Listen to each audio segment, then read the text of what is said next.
State's motion in limine regarding defense witness.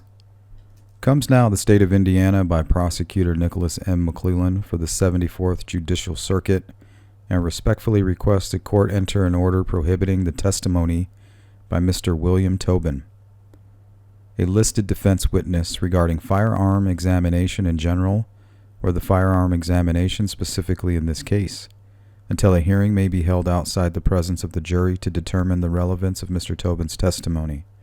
In support of this motion, the state would show the court the following.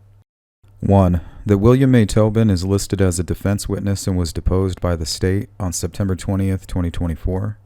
Mr. Tobin has testified that he is a forensic metallurgist and material scientist.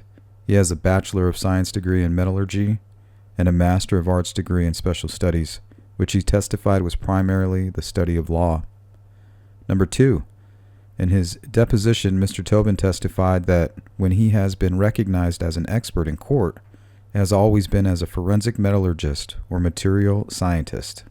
Number 3, Mr. Tobin stated that he has not examined the evidence in this case, though he testified he has reviewed some of the reports and notes of the state's firearms examiner, Miss Melissa Oberg. Mr. Tobin testified that though he has not reviewed all of Miss Oberg's materials, he has what he typically needs to be able to opine on the methodology that's used. Tobin went on to explain that the state's firearm expert witnesses' conclusions are based on flawed methodology.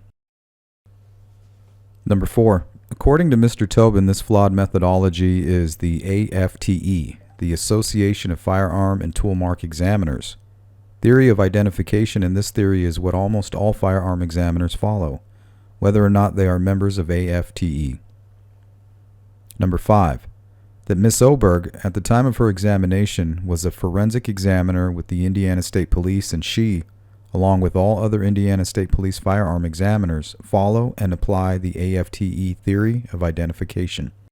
Number 6, Mr. Tobin is not an expert in the field of firearm examination, unlike another listed defense witness, Dr. Eric Warren. Dr. Warren, like the state's expert witness, Ms. Oberg, is not only a member of AFTE but holds or has held leadership positions with the AFTE.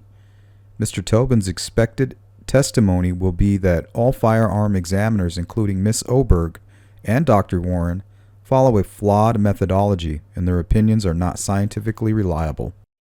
7. However, the state believes that Mr. Tobin, who is not an expert in the field of firearm examination, lacks the qualification to testify regarding the firearm examination in this case, and that his knowledge is not such that it would help the trier of fact to understand the evidence or to determine a fact and issue in this case. Number 8. Further, the state believes that Mr. Tobin's testimony would lack relevance under Ind R Evid 401. Since he is not an expert in the field of firearm examination.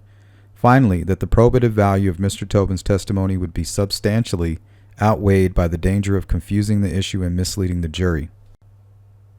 Number 9. The state believes that the question of whether or not Mr. Tobin should be permitted to testify in this case is very similar to a recent case out of Marion County, State of Indiana versus Caden Smith. In the Smith case, Judge Harrison ruled that Mr. Tobin would not be permitted to testify, and in her order dated January 29, 2024, said this: the witness, Mr. Tobin, was being called by the defense to testify only as to the shortcomings of firearm examination in general.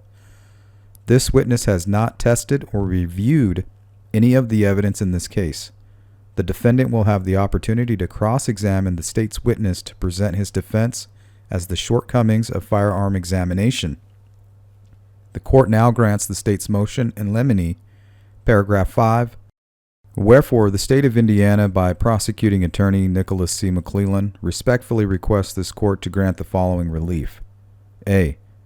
order the defendant through his counsel and witnesses to refrain from mentioning, commenting, or making any reference whatsoever, either directly or indirectly, to any of the above matters without first obtaining permission of the court outside the presence and hearing of the jury.